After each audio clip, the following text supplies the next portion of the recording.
Hoje nós iremos falar sobre a unificação alemã. Bismarck foi o grande artífice desta unificação. Assim como a Itália, a Alemanha foi outro país europeu que se unificou tardiamente. E, à semelhança do caso italiano, a origem dos conflitos políticos e sociais que tiveram lugar na atual Alemanha ao longo do transcurso do século XIX pode ser identificada no Congresso de Viena. Em 1815, após a derrota do imperador francês Napoleão Bonaparte, decidiu-se que o antigo território pertencente ao Sacro Império Romano Germânico, até a expansão napoleônica, seria reagrupado novamente, e desta vez sob o nome de Confederação Germânica. Essa confederação era composta por quase 40 estados, entre reinos, ducados e cidades.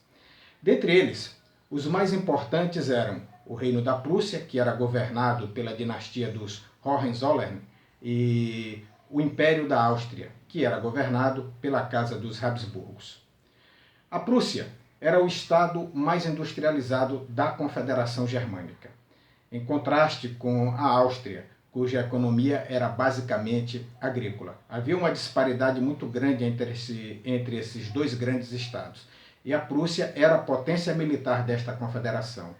Sob a influência prussiana, foi criada nos anos de 1830 uma política de livre circulação de mercadorias na região, a Zollverein, como era chamada. Essa zona de livre comércio excluiu a Áustria e teve consequências diretas para o desenvolvimento econômico registrado nas décadas seguintes. Analisaremos agora a influência da chamada Primavera dos Povos neste processo de unificação da Alemanha. Uma primeira tentativa de unificação ocorreu em meados do século XIX, por influência da chamada Primavera dos Povos, que nós já citamos aqui. Esse nome, Primavera dos Povos, foi o nome que designou uma série de movimentos revolucionários que ocorreram em 1848 por toda a Europa.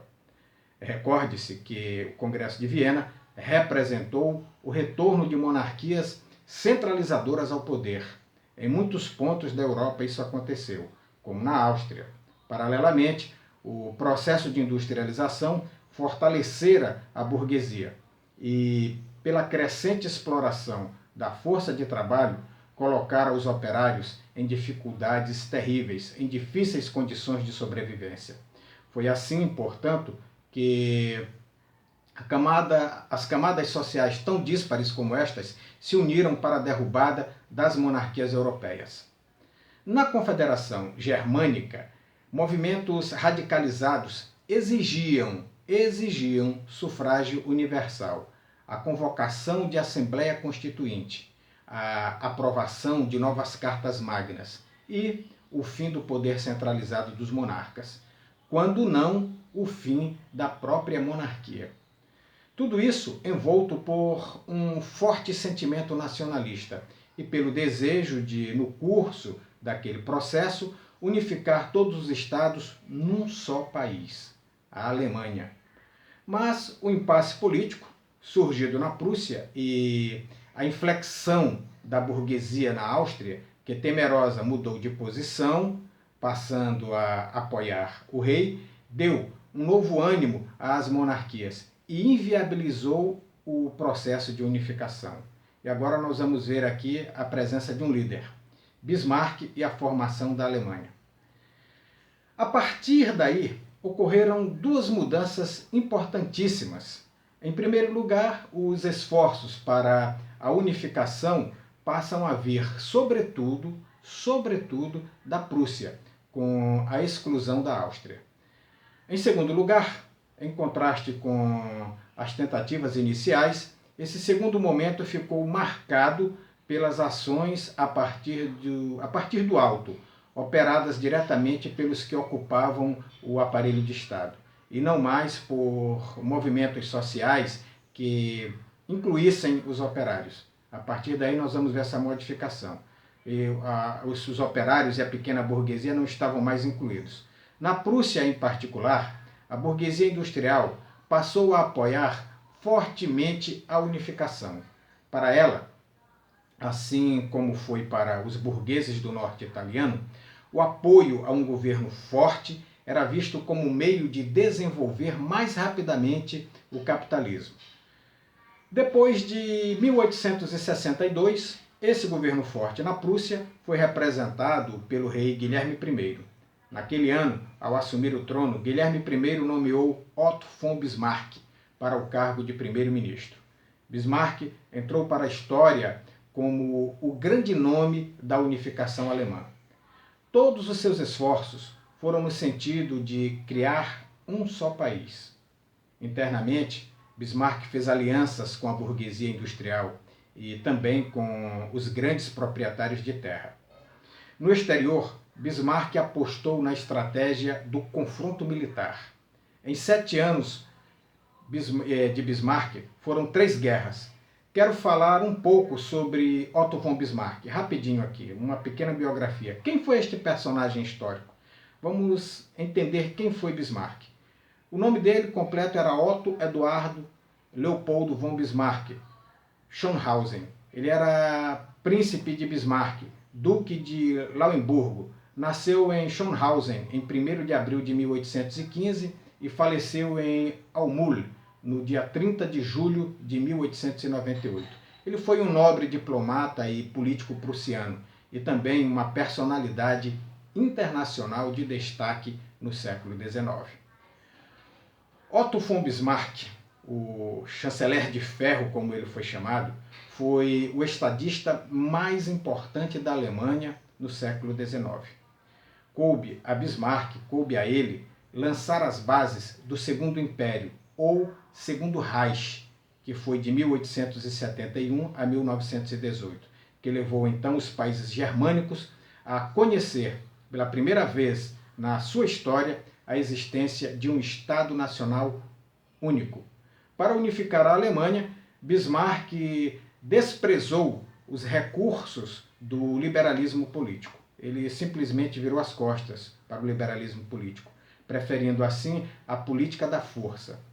E dessa forma ele tomou firmes atitudes anticlericais contra a Igreja Católica, numa política que ficou conhecida por Kulturkampf, traduzindo luta pela cultura.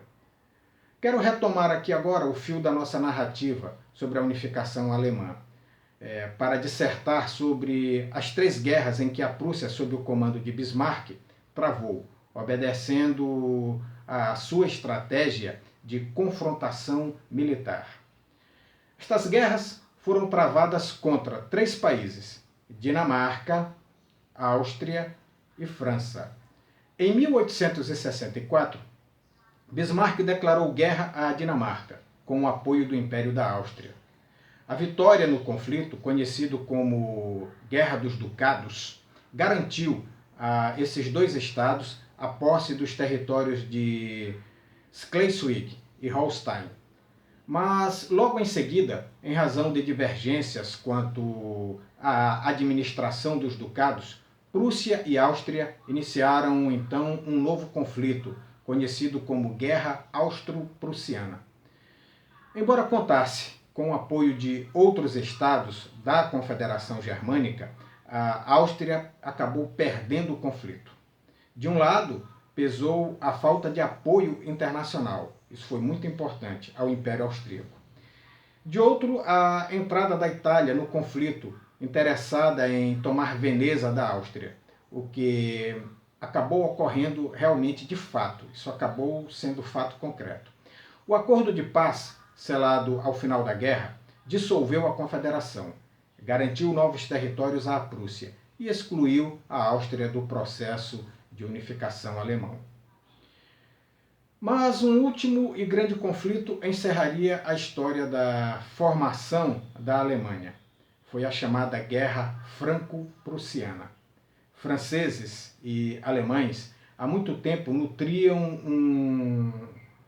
em suas relações um clima muito terrível. A expansão prussiana só fez aumentar as tensões políticas na região, uma rivalidade muito grande. O ápice desse processo aconteceu em 1868, quando o trono espanhol foi oferecido a um membro da casa de Hohenzollern, que era primo de Guilherme I. A França, imediatamente, se colocou contra, temendo o crescimento da influência prussiana sobre a Europa. Do outro lado, com sua estratégia belicosa, Bismarck ansiava com todo fervor pelo conflito contra os franceses, que dificultavam a unificação. A guerra declarada por Napoleão III durou de 1870 a 1871, com o avanço das tropas prussianas sobre o território francês e a captura do imperador. A vitória parecia estar garantida. Mas um governo provisório de resistência, incluindo aí camadas populares, foi formado em Paris, em setembro de 1870.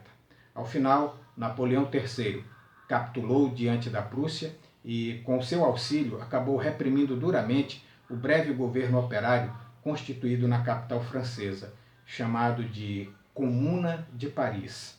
A unificação alemã se completou em janeiro de 1871, quando no Palácio de Versalhes, antiga sede da monarquia francesa, Guilherme I foi coroado o primeiro Kaiser.